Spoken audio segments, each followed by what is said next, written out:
Assalamualaikum warahmatullahi wabarakatuh.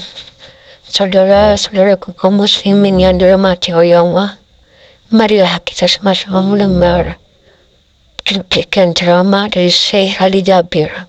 Semoga kita dapat mengambil pelajaran dari ulama. Wassalamualaikum warahmatullahi wabarakatuh. Alhamdulillah, ashhadu an la ilaha illallah wa ashhadu anna Muhammadar Rasulullah. Allahumma salli ala Sayyidina Muhammad wa ala ali Sayyidina Muhammad.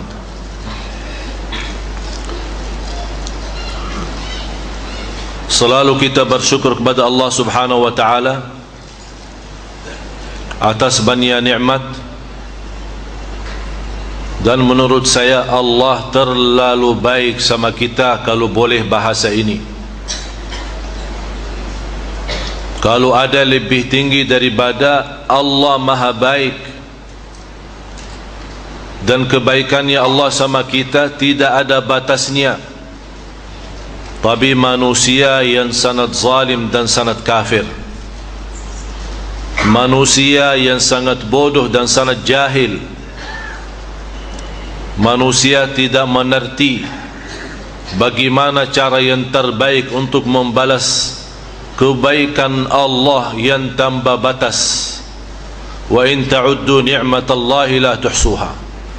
Dan kalau kita seorang benar-benar hamba Allah salih-salihah akan merasa malu karena tidak ada di antara kita yang sanggup membalas nikmat Allah terhadap kita.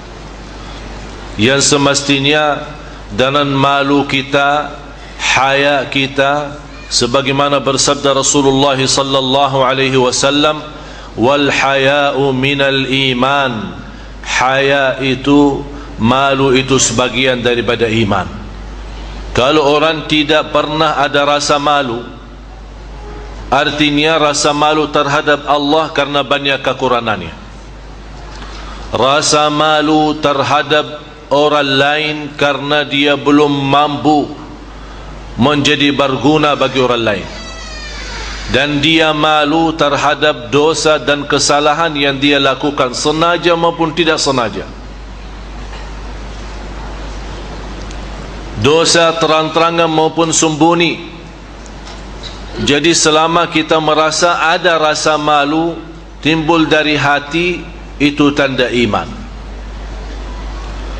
Begitu selesai salat, kita merasa malu karena salat kita belum fantas yang sesuai dengan keagungan Allah Subhanahu wa taala. Karena salat kita belum sempurna ikhlas dan khusyuk, kita malu. Ini rasa malu bukan membuat kita putus asa, malah justru rasa malu yang seperti ini membuat kita bersemangat dan sungguh-sungguh ke depan jadi lebih baik. Salat lebih khusyuk, belajar ilmu lebih bersungguh-sungguh. Rasa malu membuat kita menjaga lidah tidak berbicara sembarangan. Dan sudah saya menyampaikan berkali-kali bahaya lidah itu. Bisa dengan satu kata dapat kemurkaan Allah, semua amal ibadah kita ditolak dan tidak diterima. Sayang sekali jamaah sekalian, segitu bodohnya manusia. Sepanjang malam i'tikaf dan setiap malam salat malam, dan tidak pernah berhenti baca Al-Quran, puasa Isnin Kamis, bersilaturrahim, bersedekah, dan kedermawannya luar biasa. Dengan satu kata bisa hapuskan semua. Na'udzubillah, bodohnya manusia. Cuba lihat ruginya sejauh mana. Kalau kita tahu ada sesuatu, apapun sesuatu itu, tapi bahaya akan mengganggu harta kita. Kita punya harta, punya rezeki, ratusan juta, bisa miliaran, bisa triliunan, tapi kita tahu ada satu amalan atau satu peristiwa kalau kita lakukan mengakibatkan kehancuran harta. Bagaimana sikap kita? Berhati-hati kan? Sangat berhati-hati.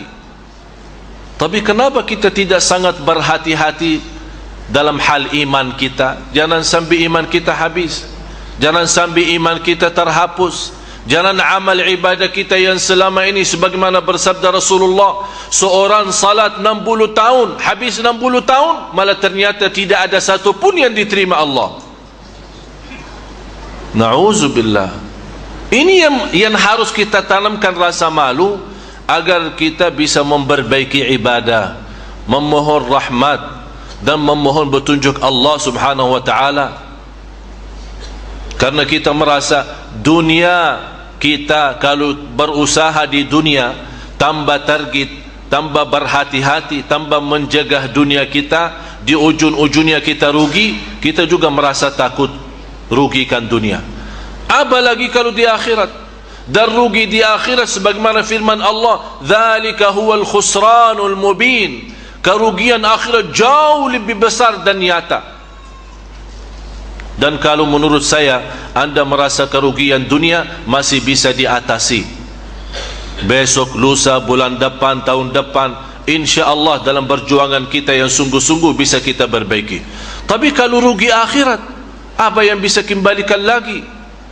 Kalau kita sudah termasuk orang yang dihukumkan oleh Allah masuk neraka, bukan karena Allah zalim, malah justru Allah maha adil, karena perbuatan kita terjumus masuk neraka. Apa yang kita mau jawab? Apa yang kita mau bilang sama Allah? Kalau kita komplain dan marah sama Allah, Allah akan tunjukkan yang membawa masuk neraka. Inilah ucapanmu. Allah tunjukkan buku amal. Inilah ucapanmu, inilah pandangan matamu, inilah perbuatanmu. Di situ kita akan bertambah malu. Habis Allah tunjukkan kekurangan dan kesalahan kita yang belum kita sadari sampai kita mati, belum kita segera bertaubat. Tapi subhanallah, karunia Allah jamaah sekalian bagi kita, kalau kita bertaubat, Allah tidak peduli berapa banyak dosa kita. Allah tidak mau tahu berapa jumlah dosa kita. Intinya taubat, Allah janji semuanya diampuni Allah. Cukup Allah berfirman di hadis qudsi, ya ibna Adam, لو أتيتني بقراب الأرض خطايا ثم لقيتني لا تشرك بي شيئا لأتيتك بقرابها مغفرة. Wahai anak Adam, kalau engkau datang membawa sepenuh bumi dosa.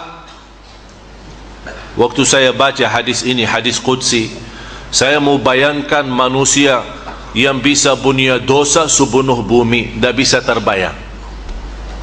Dan tidak mungkin ada seorang manusia, biarpun dosanya segitu banyak, tidak mungkin bisa mempenuhi bumi ini semua.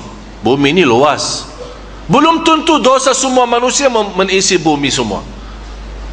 Tapi coba bayangkan kalau satu orang dosanya sepenuh bumi, tapi dia bertemu dengan Allah masih beriman, dan dia malu sama Allah, jauh dari perbuatan syirik.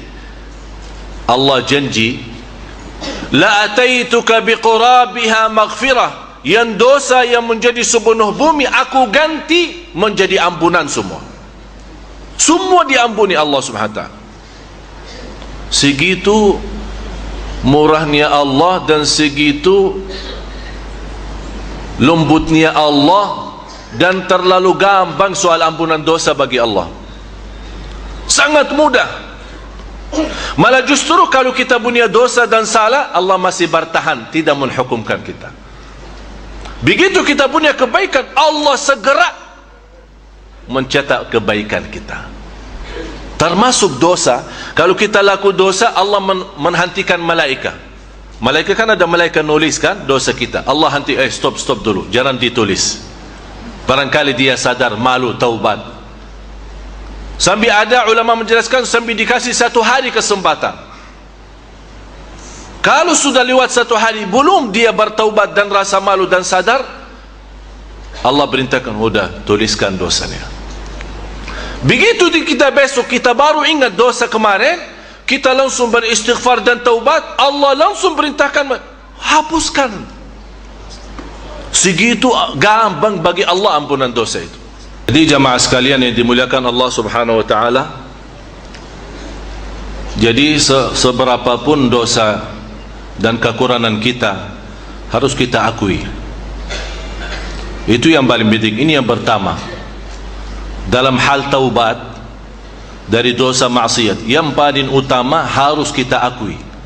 Jangan kita merasa saya tidak salah, saya tidak pernah berbuat dosa, niat saya baik, tujuan saya bukan begini, bukan maksud saya begitu. Tidak usah bermain-main sama Allah. Akuilah dosanya, tidak masalah. Malah justru Allah senang kalau kita akui dosa kita. Jadi sebelum kita minta ya Allah ampuni, harus kita iqrar. Iqrar dosa. Ya Allah, saya akui memang saya laku ini. Ya Allah, memang saya salat saya belum sempurna. Ya Allah, saya masih suka berbicara A, bicara B, bicara C. Ya Allah, saya masih suka ikut campur urusan orang lain. Ya Allah, saya masih suka iri dan dengki dan hasud. Ya Allah, sebutkan kekurangannya, dosa-dosanya, tunjukkan. Allah Maha tahu. Tapi kalau kita sebutkan sendiri, dan saya perhatiin kepada jemaah, tidak boleh sebutkan dosa kita sama siapapun, hanya kepada Allah. Biarpun itu syekh, ustaz, kiai, ulama, habib, tidak boleh kita sebutkan dosa kita. Kalau kita minta didoakan, ya minta didoakan. Habib, syekh, kiai, saya banyak dosa, tolong doanya, doakan saya supaya Allah rubahkan hati saya. Tapi jangan kita merasa terlalu percaya sama seorang dan kita sebutkan dosa saya A, dosa saya B, dosa saya C, begini-begini. Tidak akan bisa dibantu. Malah justru kita lama-lama jadi malu. Walaupun kita Allah rubahkan hidup kita menjadi jauh benar-benar lebih baik, sampai kita dikenal, menjadi da'i terkenal, menjadi imam masjid, lama-lama kiai yang kita pernah menceritakan dosa kita tetap prinsip menghormati kita sudah berkurang. Walaupun kita betul-betul sudah rubah. Begitu malah kita datang, oh ente yang dulu dosa ya, oh sekarang sudah jadi imam ya. Oleh karena itu, yang maha agung Allah subhanahu wa ta'ala, itu yang paling fantas kita curhatkan dosa kita, karena Allah tidak akan membongkar dosa kita atau aib-aib kita. Malah justru Allah akan menutupi. Allah saat kita berdosa, Allah menutupi dosa kita, tidak menghukumkan. Apalagi saat taubat, malah justru bukan hanya Allah menutupi, malah Allah ampunikan dosa kita. Oleh karena itu, marilah kita sama-sama kembali kepada Allah subhanahu wa ta'ala dengan semangat sungguh-sungguh. Kita ingin taubat, dan taubat itu taubat yang kafah, taubat yang nasuh, bukan sebagian-sebagian, tidak. Dari segala hal yang buruk, dari sisi pakaian, ucapan, muamalat, batin kita, lahir kita, kita rubahkan sikap, muamalat, akhlak kita. Yang terutama akhlak kita sama Allah, akhlak kita sama Al-Quran, akhlak kita sama Nabi Muhammad sallallahu alaihi wasallam, akhlak kita sama kehidupan kita sehari-hari. Kalau kita dalam yakin taubat yang benar, ada keinginan dan sungguh-sungguh rubah, akan Allah memimpin kita sampai menjadi orang yang diridai Allah subhanahu wa ta'ala. Allah yang akan bukakan pintu taufiknya. Dan itulah hakikatnya dari makna ihdinas siratal mustaqim. Cuba sama-sama kita melihat ayat-ayat Al-Quran. Saya membawakan ada beberapa sifat, mudah-mudahan kita bisa menyempurnakan sifat-sifat itu. Suratul Ahzab, surah 33 ayat 35. Ba'da a'udzu billahi minasyaitonir rajim. إن المسلمين والمسلمات والمؤمنين والمؤمنات والقانتين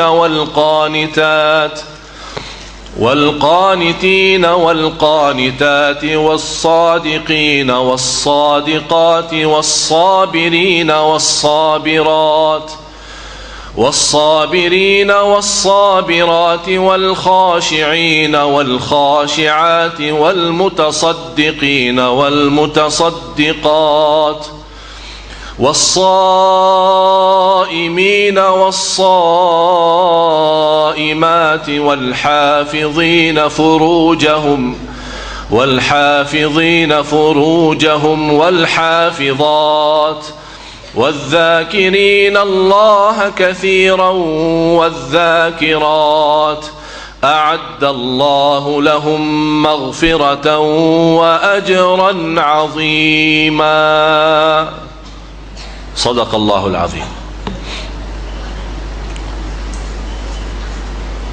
Istiqamah kalbu perlu dijaga dua hal. Panitia pertanian jamaah, saya suka salat malam, saya suka beribadah, saya suka bersedekah, saya suka bersilaturahim, dan suka berbuat amal salih yang segitu banyak dan macam-macamnya. Tapi yang saya merasa keberatan istiqamah.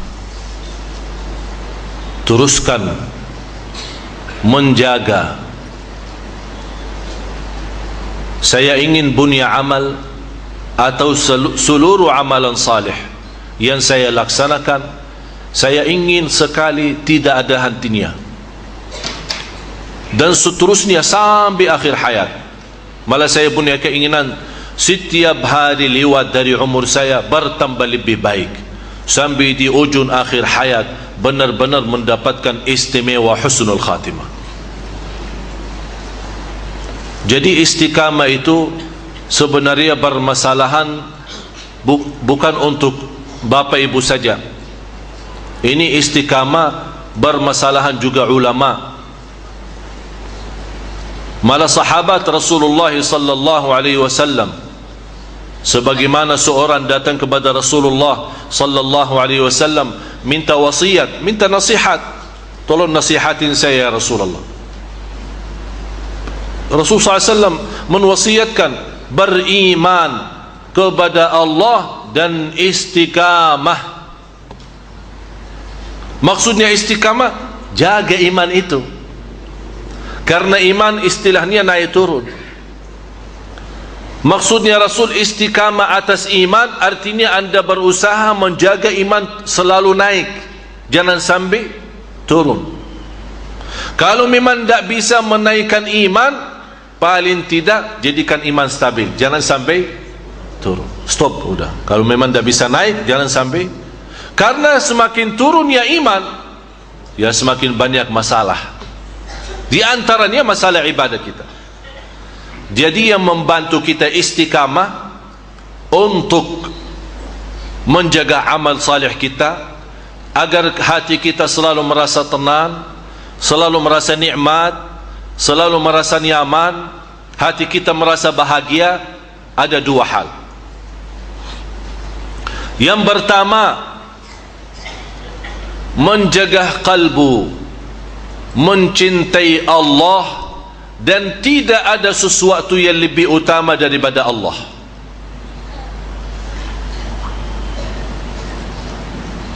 Datang waktu ibadah sama waktu dunia, mana yang lebih utama? Ibadah. Kalau anda mendahulukan ibadah, berarti anda mendahulukan cinta Allah. Kalau ternyata ibadah gampang, nanti ajalah, kan bisa, masih waktu panjang. Lama-lama akan tambah anda rasa akan cinta Allah mulai berkurang dalam hati kita. Oh fantas, tiba-tiba tidak bisa salat malam.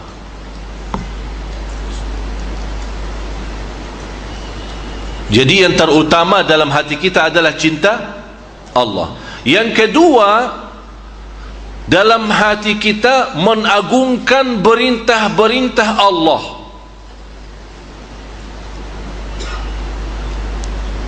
Kalau kita mengagungkan perintah Allah, itu otomatis akan kita mengagungkan Allah. Dan tak akan bisa kita mengagungkan Allah kalau belum kita mengagungkan dan mengutamakan perintahnya. Misal contoh, kita dengar azan. Begitu kita dengar azan, bagi kita azan adalah kemuliaan, sesuatu yang agung. Begitu kita dengar azan, malah kita hentikan semua. Kita lagi rapat, stop. Belum muazzin selesai Allahu Akbar, kita malah stop. Ambil keputusan, bobar, salat dulu.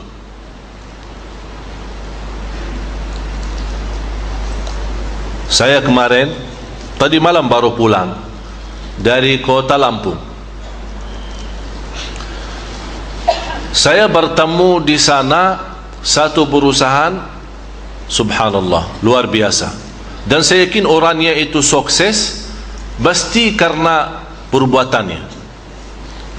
Semua karyawan pas waktu azan stop.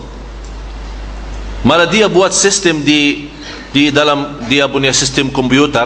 Jadi walaupun karyawannya lagi asik kerja, dia sudah ada sistem kalau sudah masuk azan, turn off semua. Telefon tak bisa dipakai, komputer pun tak bisa dipakai. Mau tidak mau harus salat. Luar biasa. Malah justru sampai ada tamu-tamu yang suka datang atau telefon ke kantor, sampai ada yang komplain sama bos, kau dah telefon-telefon dah ada yang angkat berkali-kali, enti telefon jam berapa? Jam 12. Oh maaf pak, waktu salat. Jadi tak bakal ada yang layani. Jadi pas waktu salat jangan bapak telefon, jangan datang ke kantor karena kantor tutup, close, tak ada. Yang wanita naik di lantai 3 semua salat, yang laki-laki keluar dari kantor salat di masjid yang dekat kantor. Subhanallah. Cuba bayangkan kalau semua perusahaan orang Islam seperti itu.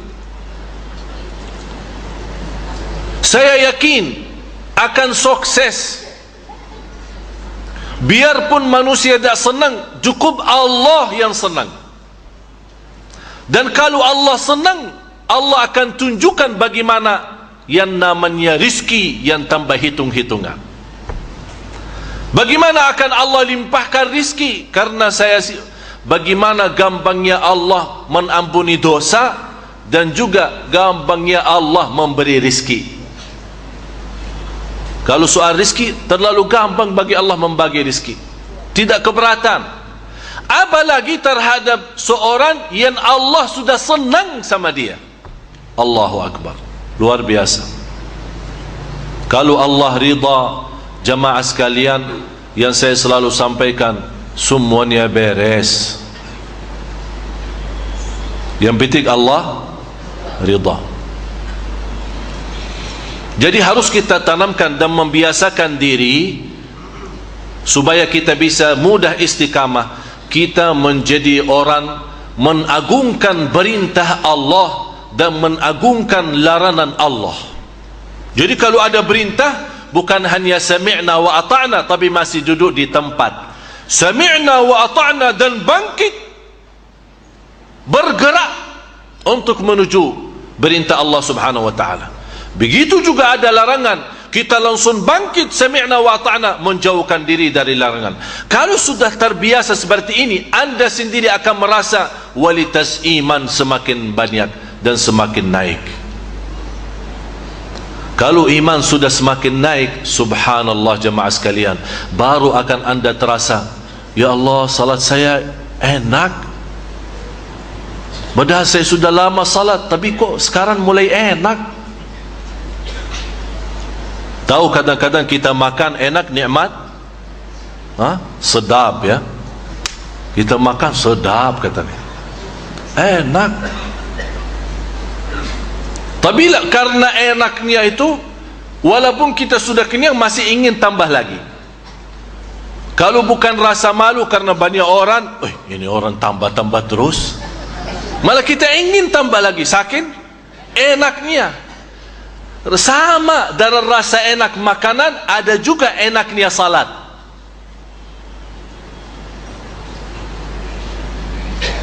Dan sudah saya janji, ada satu kunci.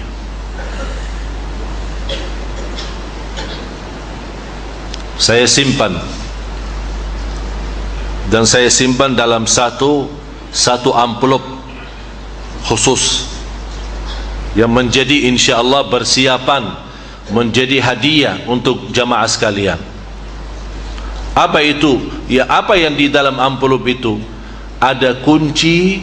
Kalau kita bisa kenal kunci ini, insya-Allah salat kita bahagia. Itu yang saya inginkan, namanya inna salata tanha 'anil fahsya'i.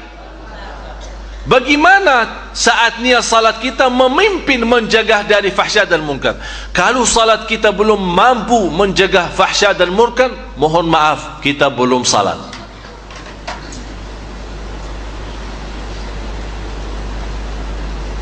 Jadi yang membantu istiqamah kalbu dua. Yang pertama apa?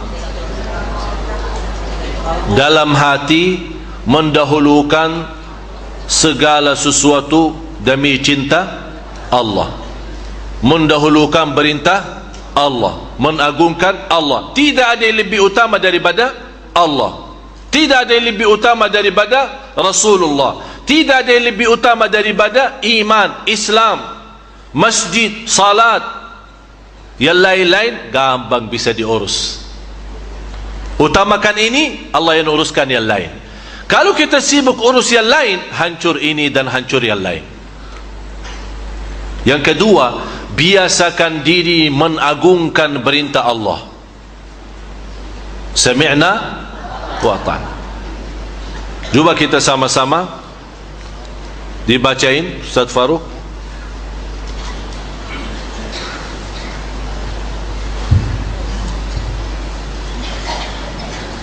Sesungguhnya laki-laki dan perempuan yang muslim, laki-laki dan perempuan yang mukmin. Kalau muslim mukmin memang beda. Banyak orang Islam, sedikit orang iman. Banyak orang Islam, sedikit orang iman. Mudah-mudahan semua yang hadir Allah jadikan di sisinya sebagai orang beriman, mukmin. Karena martabat iman tinggi. Iman itu memang luar biasa. Oleh karena itu Rasulullah bersabda, bisa orang muslim berzina, tapi tidak ada orang mukmin berzina. Kalau dia sudah berlaku zina, berarti bukan mukmin, tapi masih Islam. Karena zina bukan hal kufur yang keluarkan kita dari Islam. Sampai Rasulullah menjelaskan, orang mukmin tidak berzina, orang mukmin tidak berbohong, orang mukmin tidak pernah mau menipu orang, orang mukmin tidak pernah muhasud, orang mukmin tidak pernah mau dengki dan iri, orang mukmin suci lahir batin, orang mukmin yang paling tinggi ikhlasnya, yang paling jujur ucapannya, yang paling baik perbuatannya, yang paling mulia akhlaknya. Itu orang mukmin. Oleh karena itu kelompok dari orang Badui datang kepada Rasulullah sallallahu alaihi wasallam. Qalatil a'rabu amanna. Mereka berkata di hadapan Rasul, ya Rasulullah, kami telah beriman. Rasul menjawab, kalian baru berislam, belum beriman. Innal muslimina wal muslimat wal mu'minina. Ini sekarang semakin membawa sifat, mulai dari sifat rendah menuju ke sifat yang tinggi. Mulai dari sifat muslimin dan muslimat, mu'minin, mu'minat. Terus laki-laki dan perempuan yang tetap dalam ketaatannya, laki-laki dan perempuan yang benar, laki-laki. Sebentar. Mu'minina wal mu'minat, qanitina qanitat. Apa bentuknya qanitin qanitat? Ini di sini kan dijelaskan laki-laki dan perempuan yang tetap dalam ketaatan. Bapak Ibu, untuk menjadi orang Muslim, anda sudah orang Islam. Mau jadi orang mukmin, anda perlu berjuang, dan sebagaimana saya gambarkan, cinta Allah dalam segala hal, mengutamakan semua perintah Allah, mengagungkan perintah dan jauh dari larangan. Ini akan menjadikan kita orang mukmin. Tapi menjadi qanitin qanitat bukan hanya orang menetap atau di dalam bertaat kepada Allah. Dan saya sudah selalu berkata, belum ada bahasa yang sanggup dan mampu menjelaskan Al-Quran dari makna yang sebenarnya yang ada dalam kandungan Al-Quran selain bahasa Arab. Ini hanya sebatas terjemahan. Di sini dijelaskan qanitin qanitat yang selalu dalam ketaatan. Saya kasih Bapak Ibu satu amalan yang akan menjadikan kita insya-Allah menjadi qanitin qanitat. Qanitin qanitat diambil dari kata qunut. Tahu qunut enggak? Apa itu qunut? Itu bahasa kita, qunut doa. Biasanya qunut ya subuh, qunut subuh. Menurut Imam Syafi'i, qunut itu adalah berdiri lama sesudah rukuk. Rasulullah sallallahu alaihi wasallam bersabda, barang siapa yang salat malam dengan jumlah ayat 100 ayat, akan dimasukkan oleh Allah dalam ahli qunut. Yang dimaksud qanitin dan qanitat. Amalannya apa? Bapak Ibu, biasakan diri di luar salat wajib, karena salat wajib kita ikuti, biasa ikut imam kita kan. Biasakan diri kalau salat sunnah, apalagi salat malam, panjangkan salatnya semampunya. Walaupun anda tidak hafal, boleh anda membaca dalam satu rakaat satu ayat diulang berkali-kali, tidak menjadi masalah. Rasul pernah salat malam hanya baca satu ayat sampai subuh, dan Rasulullah nangis. In tu'adzibhum fa innahum ibaduk wa in taghfir lahum fa innaka antal azizul hakim. Begitu anda rukuk dan selesai rukuk sami Allahu liman hamidah, anda membawa ucapan yang intinya memuji Allah, walaupun anda berulang berkali-kali. Sebagaimana saya pernah memberikan kepada jamaah sekalian, ada satu doa, malaikat pun malah ribut siapa yang mau nuliskan, saking agungnya doa. Lebih dari 37.000 malaikat, ributan mereka, selalu ada yang mendahulukan untuk menulis doa itu. Masih ingat? Lupa ya? Coba ikut saya. Habis sami'allahu liman hamidah, Rabbana walakal hamd, hamdan. Ikut saya, hamdan kathiran tayyiban mubarakan fihi mubarakan alaihi kama yuhibbu Rabbuna wa yarda. Ini doa saking agung dan mulia. Segala puji bagi Allah yang banyak sebanyak-banyaknya tanpa batas, yang terbaik dalam pujiannya,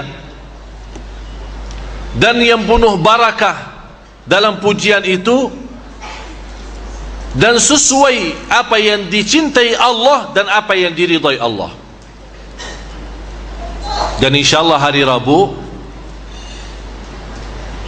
sebagaimana saya janji kemarin Rabu, hari Rabu besok saya akan bagikan kepada Bapak Ibu, ya tolong semua datang hadir.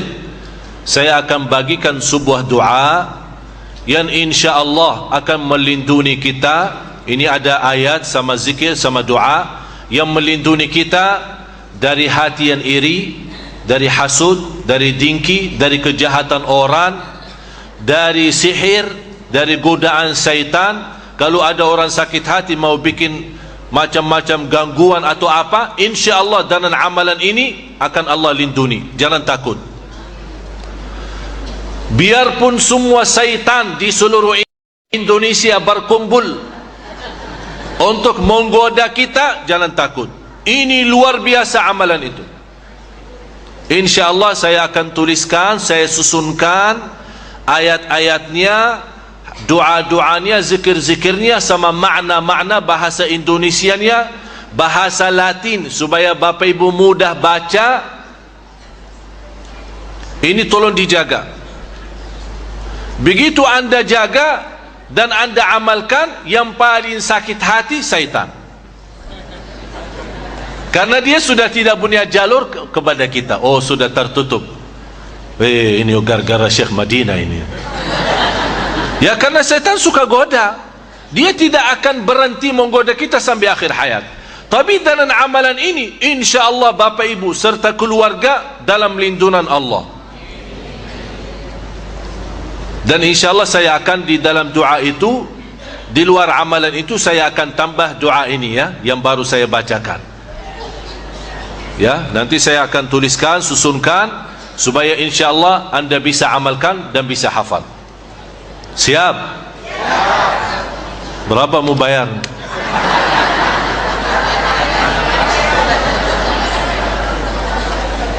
Ya, subhanallah, dikasih amalan begitu istimewa. Kalau pergi ke orang dukun yang tak jelas, dibaca was-was, dikasih 500,000. Belum fantas bermanfaat, malah ditipu kita. Ini sekarang sudah jelas dikasih amalan Quran yang insya-Allah syaitan pun akan sakit hati, malah dibayar ketawa aja.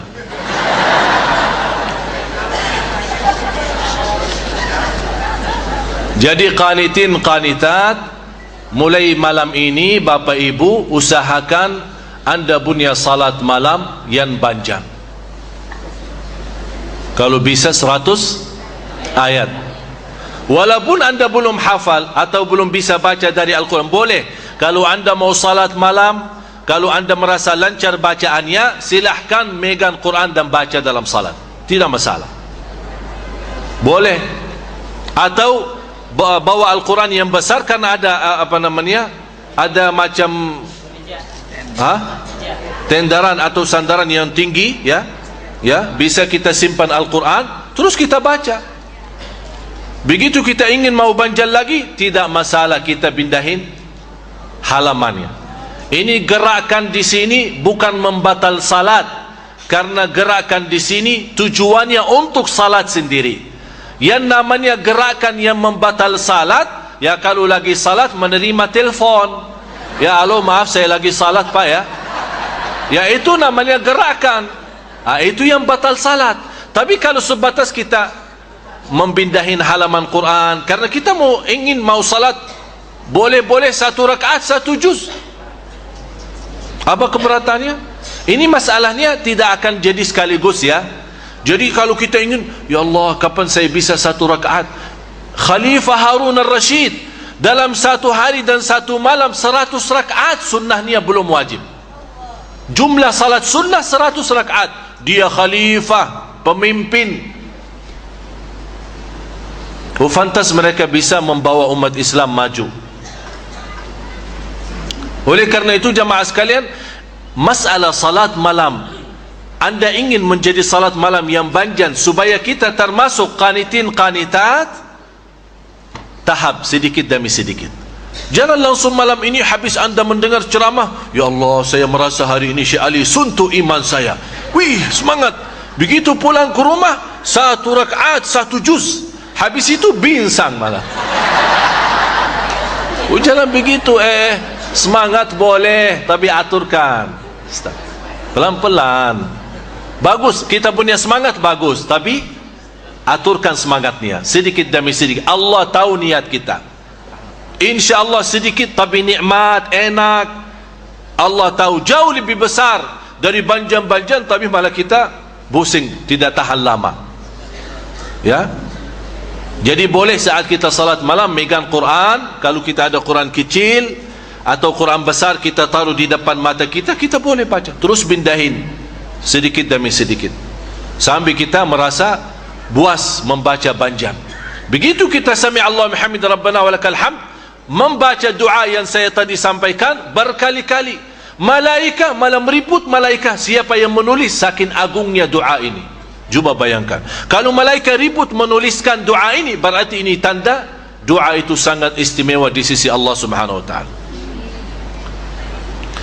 Terus laki-laki dan perempuan yang benar, laki-laki dan perempuan yang sabar, laki-laki dan perempuan yang kembali sadiqin, habis ketaatan sadiqin, laki-laki dan perempuan yang benar. Yang benar, yang jujur. Jujur. Tujuannya daripada ibadah jujur karena Allah Ta'ala. Lillahi. Jadi niatnya ibadah, silaturrahim, bermulia akhlak, ini karena kejujuran, kebenaran, karena Allah, bukan karena siapa-siapa. Dia bukan mencari kesenangan orang, kesukaan orang. Dia tidak peduli orang, tapi dia peduli Allah. Kalau Allah senang, semua akan senang. Kalau Allah ridha, semua akan lancar dan semua akan ridha. Itu prinsipnya. Jadi jujur, sadiqin. Ini sekarang Bapak Ibu semakin masuk ke dalam sifat ini, semakin tinggi martabatnya, semakin tinggi. Terus as-sabirin was-sabirat, laki-laki dan perempuan yang sabar. proses iman, qanitin qanitat, sadiqin sadiqat, perlu sabar. Oleh karena itu fantas Allah jadikan kesabaran habis perjuangan ini. Islam, iman, qanitin qanitat, sadiqin sadiqat, baru sabar. Karena dari kemuliaan sabar, setelah anda berjuangkan Islam, iman, qanitin qanitat, sadiqin sadiqat, dan berjuangan pasti akan menghadapi keberatan, susah, belum sempurna, belum ini, belum itu, tapi sabar terus, tidak pernah putus asa, masih terus menghadapi semua kekurangan dan kesulitan, dan sabar, sabirin sabirat, akan membawa anda menjadi khashi'ina khashi'at. Orang yang susah khusyuk dalam ibadah, dia termasuk orang yang tidak biasa sabar. Kenapa? Karena menuju martabat khusyuk dalam ibadah, dalam zikir, dalam salat, ini perlu proses. Khusyuk tidak bisa langsung datang, tapi ada proses awal. Ini proses pasti ada rasa bosan. Ya Allah, sudah bertahun-tahun tapi tidak bisa-bisa khusyuk, tapi tetap kita masih berusaha. Ini berarti anda sabar. Allah melihat kesabaran kita benar sabar, oh muncul mulai, ya Allah, kali ini saya merasa kok ada khusyuk, ada enak, ada nikmat. Berarti nikmat daripada sabar akan dapat khusyuk. Termasuk dalam doa. Ada orang kemarin SMS, Ustaz, saya sudah berdoa berkali-kali, tapi saya rasa Allah belum kabulkan. Saya bertanya, sudah doa berapa lama? Ya, baru 1 bulan kah? 1 bulan. Nabi Ibrahim baru dapat anaknya Nabi Ismail, sudah 80 tahun berdoa. 80 tahun berdoa, dan tidak pernah Nabi Ibrahim berkata, kenapa Allah tidak menerima doa saya? Ini baru 1 bulan sudah bosan doa. Sabar. supaya dapat khusyuk dalam doa. Ini inti khusyuk dalam doa, membuat kita nikmat. Ternyata indahnya jamaah sekalian, khusyuk dalam doa membuat kita, walaupun tidak diterima doa kita, kita nikmat. Kenapa? Karena doa itu sendiri sudah nikmat. Jadi kita nikmat, ya Allah, biarpun tidak diterima, cukup saya lagi nikmati doa. Saya senang doa. Itu namanya khusyuk dan keindahan doa. Ini perlu sabar. Kemudian habis khasyi'in khasyi'at, laki-laki dan perempuan yang bersedekah. ternyata jemaah sekalian, ini semua proses tahap demi tahap. Oleh karena itu fantas kalau saya mengajak jemaah semua untuk bersedekah, apalagi habis salat, apalagi habis ibadah. Anda semua dari tadi malam i'tikaf kan? I'tikaf, banyak ceramah, baca Quran, salat subuh berjamaah, baca Quran lagi, tilawah, tahsin, ikuti imam, kemudian salat duha. Ini kan panjang, tapi anda masih sabar? Hah? Cuba angkat tangan yang sabar. Masih sabar? Masih kuat? Teruskan sampai zuhur. Lanjut.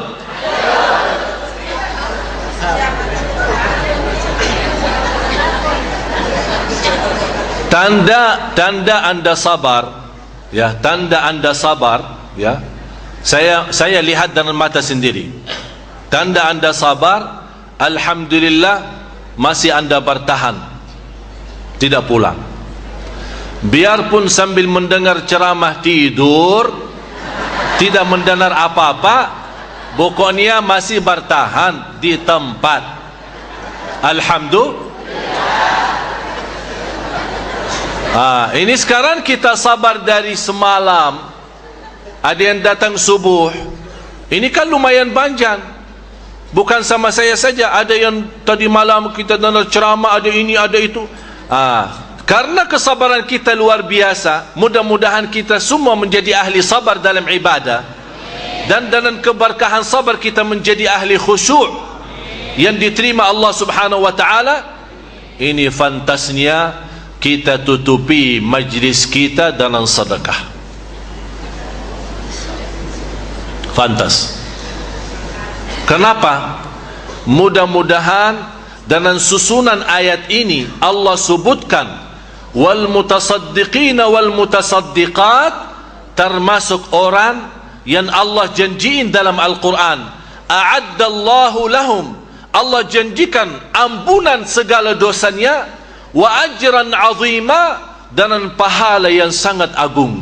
Kalau Allah berkata pahala yang sangat agung, tidak ada siapapun yang bisa tahu berapa agungnya pahala di sisi Allah subhanahu wa ta'ala. Tapi kita yakin kalau Allah berjanji, innallaha la yukhliful, Allah tidak pernah mengingkari janjinya. Jamaah sekalian, masih banyak lanjutannya, tapi saya memberhentikan di sini karena saya mendapatkan kunci dalam segala perjuangan kita.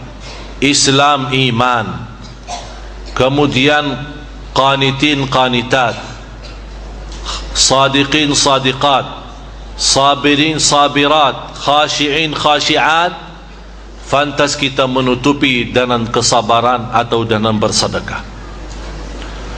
Dan Bapak Ibu masih ingat saya pernah menyampaikan, bersedekah sesudah ibadah itu jauh lebih cepat diterima Allah subhanahu wa ta'ala. Kenapa? Karena sedekah bukan saat tiba-tiba bersedekah, tapi sebelum sedekah kita ada proses, ada salat, ada doa, ada baca Quran, ada i'tikaf, ada salat malam, banyak ibadah. Jadi dalam sedekah seolah kita minta sama Allah, ya Allah, kalau dari badan saya sudah saya ibadah, dari lidah saya sudah saya baca Quran, dari mata saya sudah melihat Quran, kaki saya dan tubuh badan saya sudah berrukuk dan bersujud sepanjang malam ya Allah. Kalau salat berjamaah, saya sudah hadir salat subuh berjamaah. Tapi tinggal apa yang dari kita? Tubuh badan kita, mata kita, lidah kita, tangan kita, kaki kita pun sudah memperjuangkan untuk ridha Allah. Di akhir ibadah itu, kita malah keluarkan dari sebagian harta. Kita tunjukkan kepada Allah, ya Allah, bukan hanya yang fantas badan saya bisa berjuang untuk agamamu, harta saya pun ikut berjuang. Disitulah kelebihan sedekah. Habis ibadah, sedekah yang sebelum tidak ada sebelumnya ibadah beda. Tapi kalau sudah proses ibadah, salat malam, kemudian apalagi saat kita lagi berpuasa, apalagi saat banyak baca Al-Quran, lama melihat dengan pandangan mata melihat Al-Quran, ini semua kita tunjukkan, ya Allah, mata saya sudah ibadah, telinga saya sudah ibadah, lidah saya sudah ibadah, tangan saya sudah ibadah, kaki saya, tubuh badan saya semua bergerak rukuk sujud ibadah karenamu ya Allah. Tapi saya belum cukup hanya di situ, ya Allah, harta saya pun ikut beribadah. Berarti kita sudah keluarkan segala yang termasuk dalam milik kita. Faham? Faham? Dalam kesempatan ini saya menyampaikan banyak terima kasih. Orang tua kami, walaupun saya yakin beliau tidak setuju, tapi saya tidak minta izin beliau. Baru saja diserahkan ayah kami, Bapak Haji Hakim. Ada biasa jemaah Sunda Kelapa di sini, dan beliau dengan rendah hati mengikhlaskan untuk perjuangan kami pesantren di Lombok 100 juta. Dan saya harap mudah-mudahan, karena bahasan saya tidak bisa bilang kebetulan, tapi saya yakin di situ ada karunia Allah. Beliau sudah tahu rencana kami dari awal, tapi Allah gerakkan untuk menjadi bersedekah hari ini. Ternyata alhamdulillah, insyaallah sedekah beliau dan sedekah semua bapa ibu insyaallah sesuai ayat ini, yang fantas menjadi bahasan yang saya tidak bisa bilang kebetulan, tapi saya bilang inilah karunia Allah bagi orang yang saleh. Sebagaimana bersabda Rasulullah, innallaha idza ahabba 'abdan, kalau Allah mencintai seorang, kata Rasulullah, akan Allah bukakan hatinya dan Allah anugerahkan untuk beramal salih di tempat yang belum tentu orang lain bisa mengamalkan di tempat itu. Jadi sebenarnya amal salih boleh setiap waktu dan setiap saat, tapi ada waktu amal salih punya nilai-nilai yang sangat mulia di sisi Allah Subhanahu wa taala. Mudah-mudahan dengan bantuan ayah kami Bapak Haji Hakim, Allah Subhanahu wa taala membalas dalam panjang umur, sihat wal afiat, keluarga yang mulia di sisi Allah Subhanahu wa taala. Dan saya terima kasih kepada semua jamaah, Bapak Aksa Mahmud, Ibu Haji Ramlah, kemudian semua keluarga besar jamaah Masjid Agung Sunda Kelapa yang begitu murah hati, begitu kedermawannya. Cukup banyak barangkali di antara Bapak Ibu yang tidak menserahkan sedekah kepada kami, tapi saya yakin anda semua mendoakan kami. Oleh karena itu saya titip sekali lagi, doakan dan doakan.